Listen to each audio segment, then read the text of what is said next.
Typically 2020 के बाद Yes. जब कोविड हिट हुआ था और उसके बाद जब मार्केट भागनी शुरू हुई थी, बहुत सारे लोगों ने अपना डे जॉब छोड़ करके, पढ़ाई छोड़ करके फुल टाइम ट्रेडिंग के टुवर्ड्स चले गए।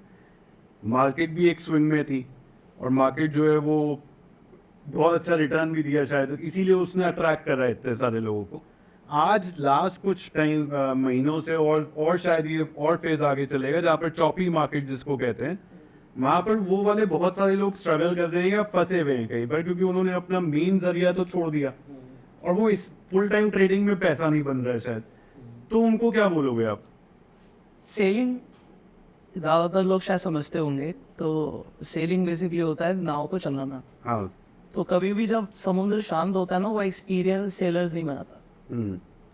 हमेशा जब तूफान का टाइम होता है ना, वही एक्सपीरियंस सेलर्स प्रोड्यूस होता है। स्टॉक मार्केट में ना बिल्कुल 100% सच बात है। मार्केट डायरेक्शनल होगी तो हर कोई पैसा बनाएगा। हाँ। जो स्विंग्स को और चॉपी मार्केट को खेलना सीख गया, पैसा वही बनाए। आज ना बनाए, लॉन्ग टर्म में बनाए।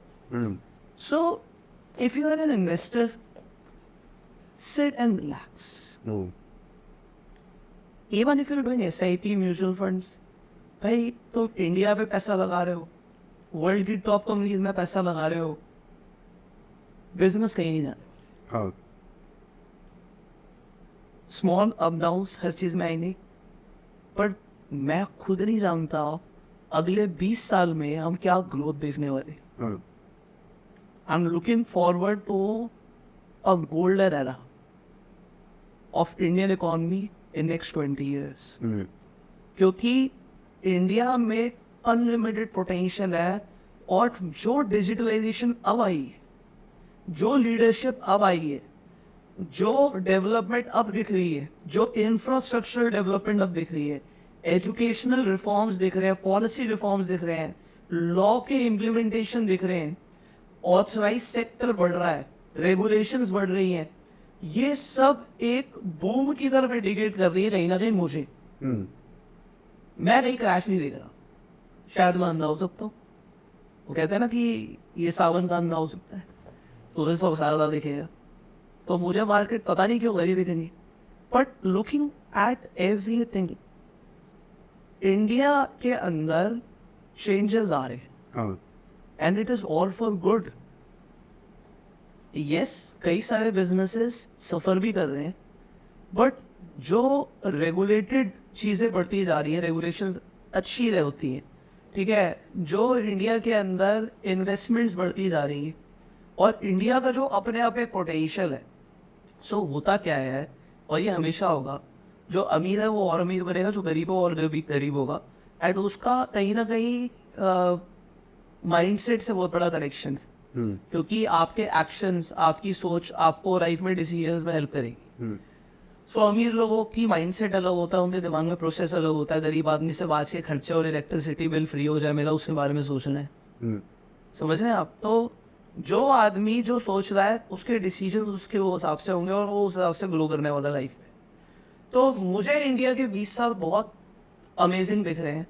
रही बात ट्रेडिंग की, तो ट्रेडिंग में कई सारे लोग इंट्राडे ट्रेड प्रेफर करते हैं, तो सिर्फ अब बात आती है कि एक दिन के 20 साल की बात नहीं। हाँ। तो 20 साल में तो यार ये तो any Tom Dick and Harry will say कि यार markets will go up. Yes. So इसमें मैंने कुछ अलग नहीं बोल दिया। इंट्राडे ट्रेडिंग एक स्किल है और एक डिसिप्लिन का गेम। सो होता क्या है, जब आप ट्रेड करते हो तो आप हमेशा कोई स्ट्रैटेजी पे ट्रेड करते हो। आपकी स्ट्रैटेजी में दो चीजें होती है। एक होती है प्रोबेबिलिटी ऑफ प्रॉफिट। जैसे बोलते हैं कि अगर मैंने सिक्का उछाला तो या तो हेड आएगा या टेल आएगा, तो प्रोबेबिलिटी ऑफ प्रॉफिट 50% है। अगर हम इनफाइनाइट टाइम टॉस करेंगे तो 50 बार या 50 टाइम या 50% आपका हेड आएगा, 50% आपका टेल आएगा। बट इसमें सिचुएशन चेंज हो जाएगी। अगर मैंने ये बोला कि हेड आने पे मैं आपसे 2 रुपए लूंगा और टेल आने पे मैं आपको 1 रुपए दूंगा, इसे बोलते हैं रिस्क टू रिवॉर्ड रेशियो। कि रिस्क तो 1 रुपए का है और रिवॉर्ड 2 रुपए का है। तो अगर हमने इनफाइनाइट टाइम्स एक ट्रेड को किया जिसमें चांसेस ऑफ प्रॉफिट सिर्फ महज 50% है, तो आप एक ऐसी स्ट्रैटेजी तो ढूंढ ही सकते हो जो 50% सही रहती है। मतलब एक बार सही है, एक बार गलत है, एक बार सही है, एक बार गलत है, ऐसा हो सकता है। हाँ। 10 में से 5 बार सही है, 5 बार गलत है, ऐसा हो सकता है। तो प्रोबेबिलिटी ऑफ प्रॉफिट 50% है। पर जब सही होती है तो 2 रुपए कमा के देती है, और जब लेके जाती है तो 1 रुपए लेके जाती है। अगर हम उसी पे डिसिप्लिन रहे, हाथ जोड़ के विनती है उन लोगों से, अगर आप डिसिप्लिन रहो तो हो सकता है चॉपी मार्केट्स में लगातार स्टॉप लॉस हिट हो रहे हो, पर थोड़ा बहुत मार्केट डायरेक्शन लेगी। भाई हफ्ते में 3 दिन तो चलो मार्केट साइडवेज है, मैंने मान लिया आपके स्टॉप लॉस हुए, पर जब डायरेक्शन आया तो कैच किया। अगर आप डायरेक्शनल ट्रेडर हो, आप सेलिंग करते हो तो ठीक है, बड़ी डायरेक्शन में लॉस हो गया, बट जब मार्केट साइडवेज थी तो पैसा बना। तो कहने का मतलब है, अगर आप इन 2 चीजों को देखो और आप डिसिप्लिन के हिसाब से चलो तो आप पैसा बनाओगे। इन्वेस्टमेंट में भी डिसिप्लिन चाहिए, SIP में भी डिसिप्लिन चाहिए। अगर आपको एक अच्छा ट्रेडर बनना है तो भी डिसिप्लिन चाहिए, आपको अच्छा बैट्समैन बनना है तो भी डिसिप्लिन चाहिए। तो डिसिप्लिन तो लाना पड़ेगा। और स्कूल जब हम जाते हैं तो सबसे पहले भी डिसिप्लिन सिखाते हैं, और कॉलेज में आके हम टायर फेंकते हैं उधर, है ना, और कहते हैं आपसे डिसिप्लिन खत्म, है ना, और उसके बाद से हम अनडिसिप्लिन हो जाते हैं। तो कहने का मतलब है डिसिप्लिन सिखाया जाता है, क्योंकि वो डिसिप्लिन काम करता है। मेरे को लगता है कि इमोशंस को भी अपने कंट्रोल करना बहुत बड़ा एस्पेक्ट है इसमें डिसिप्लिन का ही, 100%। क्योंकि जब लॉस आप को देखा नहीं जाता, लोग कहते हैं लॉस लेने थोड़ी आया तो थोड़ी देर और बैठ जाता हूँ, हाँ। अब आएगा प्रॉफिट, अब आएगा, और वो कटता चला जाता है। तो कैपिटल ही खत्म हो जाएगी ना यार। हाँ। आज एक आदमी बड़े मुश्किल से 2-4-5 लाख रुपए जोड़ता है, हाँ। वो 5 लाख रुपए 1 लाख रुपए रह गया तो वो कैसे रिकवर करेगा? हाँ। कर ही नहीं सकता। हाँ। मैं एक एग्जांपल दे रहा हूँ, जब आप पैसा कमाना चाहते थे तो आप कहते थे मैं 1 लाख रुपए से ट्रेड करूंगा और मुझे सिर्फ 10,000 रुपया चाहिए, ठीक है, तो आप सिर्फ 10% प्रॉफिट चाहते थे, राइट, और आपने 50% का लॉस ले लिया, तो 50% का लॉस लिया, आपकी 50% कैपिटल लिए तो 50,000 ही रह गया। अब अगर सिर्फ 50,000 रह गया, अब आपको 10% प्रॉफिट होगा तो सिर्फ 5,000 बनेगा और 55,000 होगा, तो वो तो आपका जो इनिशियल कैपिटल था वहीं पे भी नहीं पहुंचोगे, और इनिशियल कैपिटल पे भी नहीं पहुंचोगे, तो अब आपकी एक्सपेक्टेशन क्या होगी? अब आपको 100% का प्रॉफिट चाहिए। तो 50% लॉस अगर हो गया तो 100% का प्रॉफिट उसे रिकवर करेगा, और वहां पे लोग गैम्बलिंग करना शुरू कर देते हैं स्टॉक मार्केट में। वो भूल जाते हैं कि हम आए थे 5-10% के लिए, और अब चाहिए 100%, 200%। 10,000 लगाऊं, आज एक्सपायरी है, 10,000 का साला 50,000 बन जाएगा, और मैं तो कर जाऊंगा अपना लॉस रिकवर। वो बचा हुआ कैपिटल भी गया।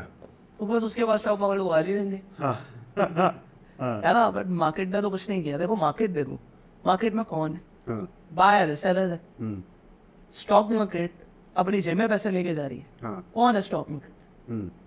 NSE अपनी जेब में पैसा रख रही है, BSE अपनी जेब में पैसा रख रही है, या SEBI अपनी जेब में पैसा रख रही है। वही लोग हैं, आप हैं, हम हैं। मैं किसी का कमाऊंगा तो कोई प्रॉफिट, गवाएगा। किसी का प्रॉफिट, किसी का लॉस। तुम्हारा लॉस हुआ तो किसी ने पैसा बनाया है? हाँ। तुमने नहीं बनाया, किसी ने बनाया है। तो अगर 90% 95% लॉस कर रहे हैं तो 5% तो पैसा कमा रहे हैं ना। उन 95% लोगों का पैसा जितना गया है उतना कोई तो बना रहा है, और वो अच्छा बना रहा है भाई, और उसी में आना है, और उसमें आने का एक ही तरीका है, डिसिप्लिन। और तो मुझे कोई तरीका बता नहीं।